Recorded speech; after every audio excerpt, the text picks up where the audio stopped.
So, students of BA Part 2nd, we have been dealing with three questions written by Leo Tolstoy. So, I have made clear the life sketch of Leo Tolstoy also, and the outline summary of the essay that has been taught to you. And now we will start the text of three questions. This is page number 27 of your textbook, The Pointed Vision. So you should have your textbook before you also, so that you may understand it in a better manner.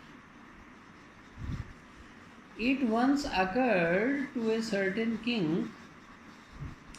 एक बार किसी राजा के दिमाग में ऐसा आया that if he always knew the right time, कि अगर वो ये जान ले to begin everything, कि हर चीज़ को शुरू करने का सही समय कौन सा है.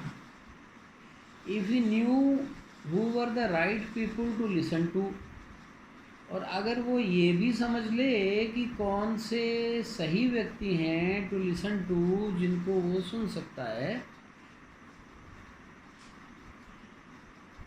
तो उसके लिए काफ़ी आसानी हो जाए. एंड होम टू अवॉइड, और इसी तरह से किन को अवॉइड करना है, क्योंकि राजा के पास में हज़ारों लोग आते हैं, तो किन को अटेंड करे, किन को सुने और किन को अवॉइड करे, और किसी भी काम को शुरू कब करे. एंड अबव ऑल, और सबसे ऊपर, if he always knew what was the most important thing to do, अगर वो हमेशा ये जान ले कि किसी भी चीज़ को शुरू करने का सबसे महत्वपूर्ण समय कौन सा है, सबसे महत्वपूर्ण कार्य कौन सा, what was the most important thing. तो तीन चीज़ें होगी कि एक तो ये जान ले कि कब कौन सा कार्य करना है, सुटेबल टाइम, किस व्यक्ति को अटेंड करना है, किसको इग्नोर करना है, और ये दूसरा, और तीसरा करना क्या है. He would never fail in anything he might undertake, तो किसी भी कार्य में असफल नहीं होगा जो वो हाथ में लेगा. तो ये उसके दिमाग में तीन चीज़ें आ गई. तो बहुत महत्वपूर्ण है, आप लोगों के लिए बड़ी इंस्पायरिंग है, आप प्रेरणा ले सकते हैं इससे. And this thought having occurred to him, और ये विचार जब उसके पास में आ गया तो ही हैड इट प्रोक्लेम्ड, उसने इसको प्रोक्लेम करवा दिया. प्रोक्लेम का मतलब घोषणा करना.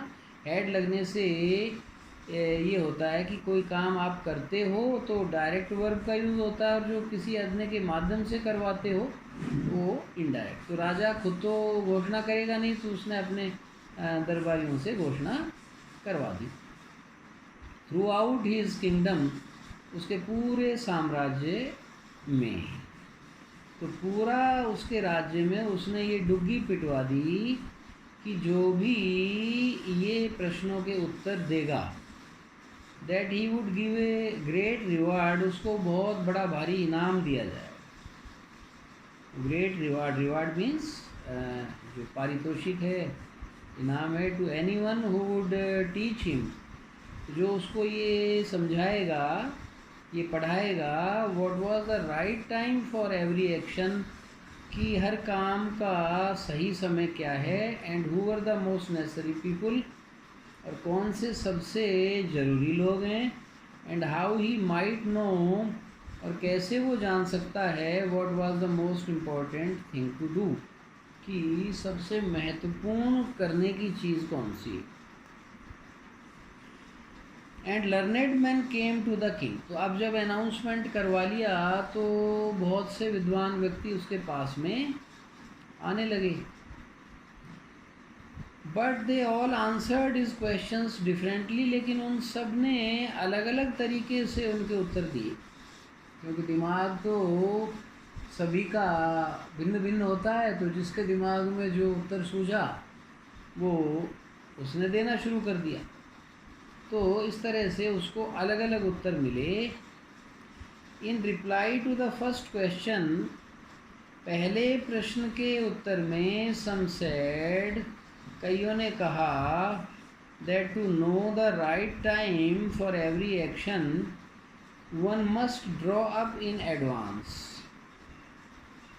तो इन्हीं लोगों ने कहा कि सही समय जानने के लिए हर एक्शन के कार्य का उचित समय one must draw up in advance.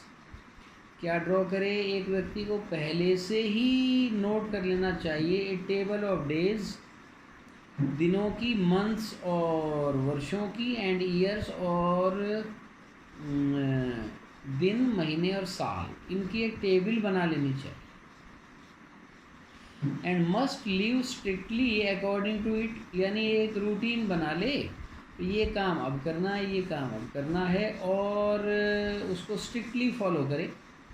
जैसे आपने देखा होगा कि जो बड़े बड़े बिज़ी रहने वाले एडमिनिस्ट्रेटर्स वगैरह हैं, तो वो डायरी रखते हैं कि भाई आज ये काम करना है, कल की डेट में ये, परसों की डेट में, तो उनके, तो ये तो एक आम बात थी, बात गलत नहीं थी, उत्तर ये भी, लेकिन राजा संतुष्ट नहीं हुआ।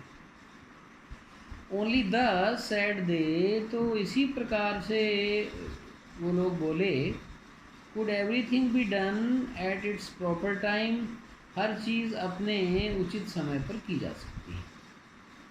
अदर्स डिक्लेयर्ड, अन्यों ने ये घोषणा की, that it was impossible to decide, कि ये निर्णय करना असंभव था बिफोर हैंड, पहले से ही।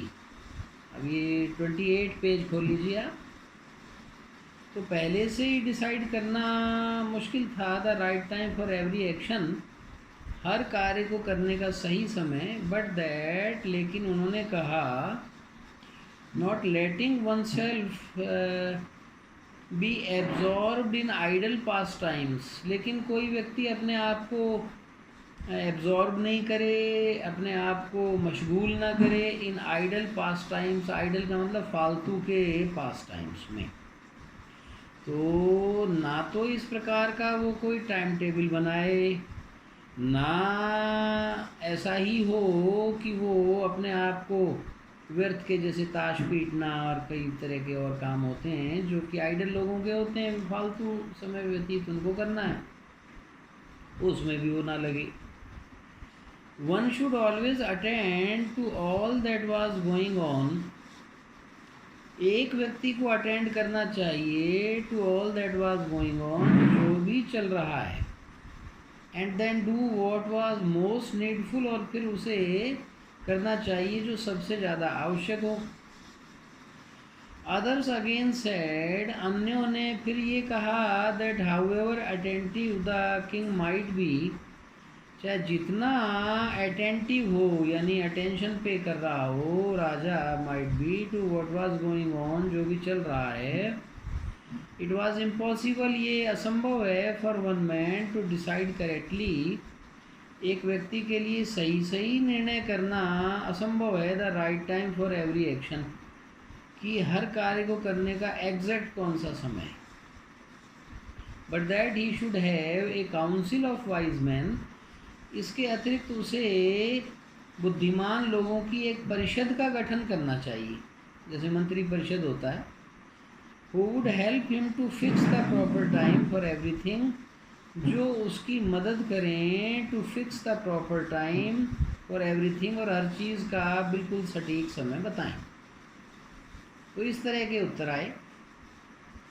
And then again others said, और फिर कुछ अन्यों ने कहा, देयर वर सम थिंग्स, कुछ ऐसी चीज़ें भी हैं विच कुड नॉट वेट, जिनके लिए वेट नहीं की जा सकती। अब सबने अपनी खोपड़ी लगाई, सब तरह का निष्कर्ष निकाला कि चीज़ों की वेट नहीं की जा सकती। कुछ ऐसी भी चीज़ें होती हैं जिनके लिए, अब कहीं आग लग रही हो तो उस समय कोई बैठक थोड़ी करेगा, उसको पहले बुझाएगा, तो उनको जल्दी अटेंड करना है, अन्य चीज़ों को बाद में करना है। तो कुछ ऐसे चीज़ें हैं जो वेट जिनके लिए नहीं की जा सकती। To be led before a council, ये थोड़ी है कि आग लग गई तो परिषद की मीटिंग बुलाओ, फिर वो दरबारी आएँ और फिर एक चर्चा हो और तब युद्ध का मान लो बिगुल बज जाए, सिर पर शत्रु सेना चढ़ाए, तो उस समय मीटिंग नहीं होती है। तो कुछ ऐसी भी चीज़ें होती हैं, तो इसलिए वो विचार भी उन लोगों को पसंद नहीं आया। But about which one had at once to decide, कई ऐसे काम होते हैं जिसमें तुरंत निर्णय लेना पड़ता है, वेदर टू अंडरटेक देम और नॉट, कि उन्हें किया जाए अथवा नहीं। But in order to decide that, लेकिन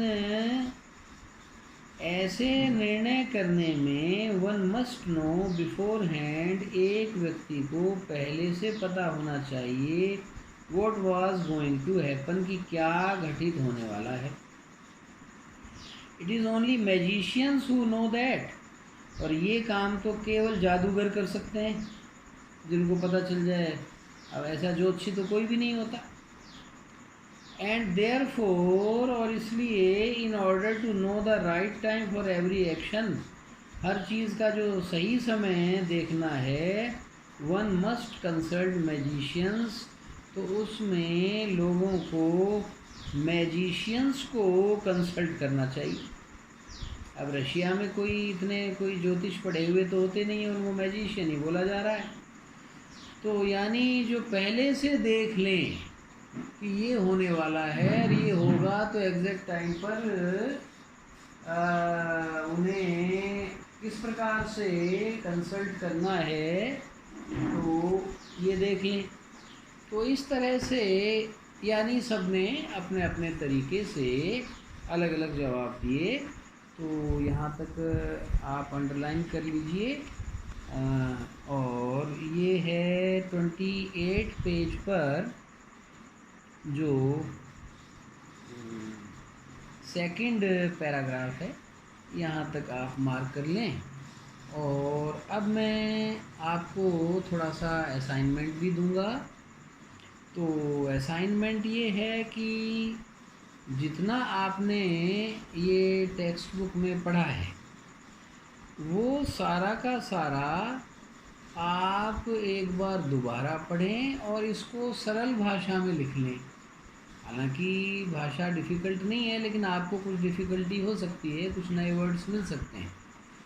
तो आप अपने लैंग्वेज में सरलता से इंग्लिश में लिखें। तो उसके दो तरीके हैं भाई। आप लोग रूरल बैकग्राउंड से हैं, छोटे छोटे गाँव में रहते हैं, इंग्लिश आपकी इतनी अच्छी नहीं है, तो या तो आप हिंदी में जो कुछ आपने समझा है उसको लिख करके उसको ट्रांसलेट कर लें, एक तो ये तरीका है। और दूसरा तरीका है कि हिंदी में ना लिख करके आप चाहे उसमें कुछ एरर्स हों अपने तरीके से इंग्लिश में ही लिखें, because you will have to write in English in the examinations. उसमें तो हिंदी नहीं चलेगी। I am also using Hindi in order to